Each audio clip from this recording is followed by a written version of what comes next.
Hi, I'm Josh, the Director of Products and Services at the Fractional Analyst. This is a part of a tutorial series where we walk through the multifamily acquisition model that the Fractional Analyst offers. In a previous video, we went over the main input section. In this video, we'll be going over the renovations section. If you're interested in purchasing this model or have additional questions, you can reach out to us by visiting thefractionalanalyst.com or by visiting one of our social media channels. The first section that we'll go over in the renovation input sheet is the unit mix details section. If you haven't filled out your rental deposit sheet, then your information and many of the calculations on this sheet will still be showing as blank. In our example, we'll be renovating the majority of units at a property that's entirely comprised of 1 and 2 bedroom units. This first section is just an output section, so it shouldn't be modified or written over with different values.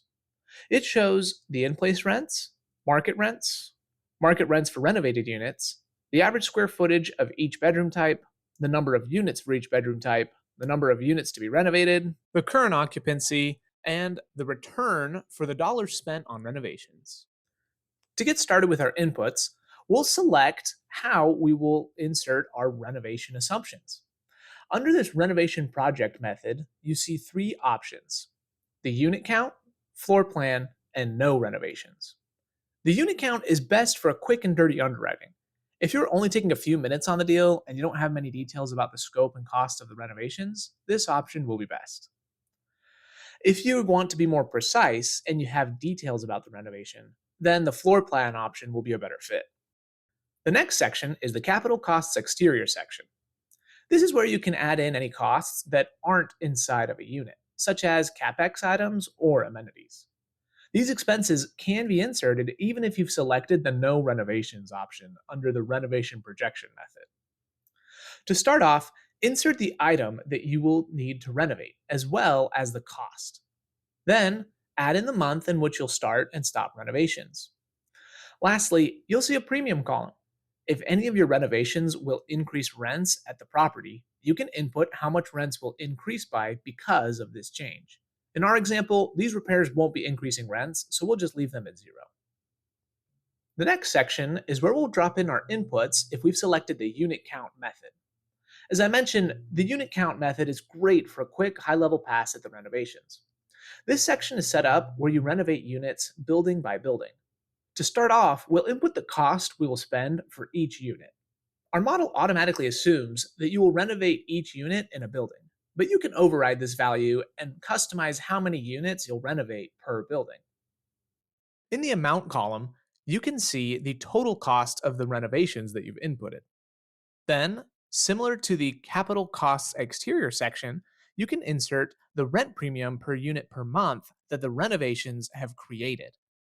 In the column next to that, you can see the project yield on costs, which will show what return you're getting on your renovation dollars.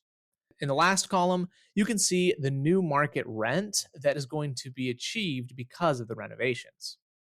Then, in the section over here, you can add in which month the renovations will start, how many units you can start renovating per month, and how many months it will take to renovate and lease each unit. That's all the information we'll need for the unit count method.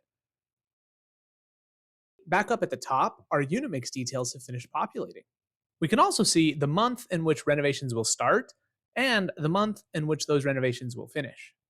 Now, we're going to go ahead and toggle the projection method from unit count to floor plan. As I mentioned at the beginning of this video, use the floor plan projection method if you have a more defined scope and clear costs laid out for your renovations. We will first complete the renovation costs table. This table is where we input the costs for any potential renovations at the property based on the bedroom count.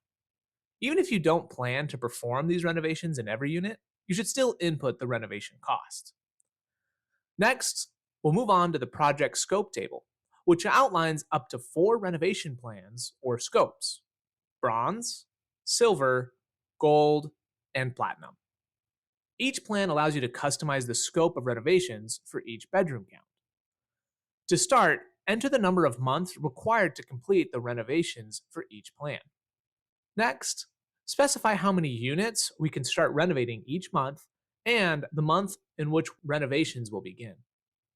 Finally, input how many units will be renovated under each plan. After setting up these details, you'll select which repairs are included in each renovation plan. By selecting the Included option, you include that specific renovation as a part of the scope. For example, if we include kitchen counters and appliances for our bronze 1 and 2 bedroom scopes, then the cost, time, and rent premium generated by upgrading the kitchen countertops and appliances for 15 one-bedroom units and 10 two-bedroom units will flow through the model. Or as a second example, if we include all of our possible renovations under the Platinum plan, then 3 one-bedroom units and 3 two-bedroom units will have all of our possible renovation costs included, and the renovations will take each unit 5 months to complete. Just like in the exterior costs section and the unit count method, the last input that we have for this table is the realized rent premium. This reflects the increase in rent per unit that these renovations will generate. Once you've completed both tables, several outputs will be populated. The first is the percent of upgrades used table. This table shows the percent of potential renovations utilized under each plan. The second output is the blended rent premium. This displays the combined rent premium produced by your custom scopes. The third output is the value added to the property, which reflects the increase in property value due to the renovations. And then lastly, back up at the top of the model, the unit mix details table and the renovation start and end months have updated to reflect the assumptions from the floor plan method. If you find that the default 10 renovation inputs are insufficient, you can expand both the renovation costs table and the project scope table to accommodate up to 30 different inputs.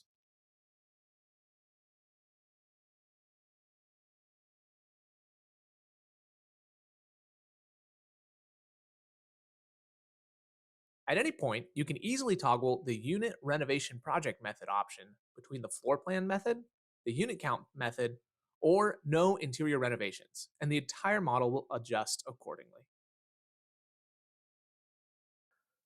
That's it for the renovations section. In other videos, we'll walk through the remaining sections of this model. If you're interested in purchasing this model, or if you have any questions about it, you can contact us by going to thefractionalanalyst.com or reaching out to us on one of our social media channels.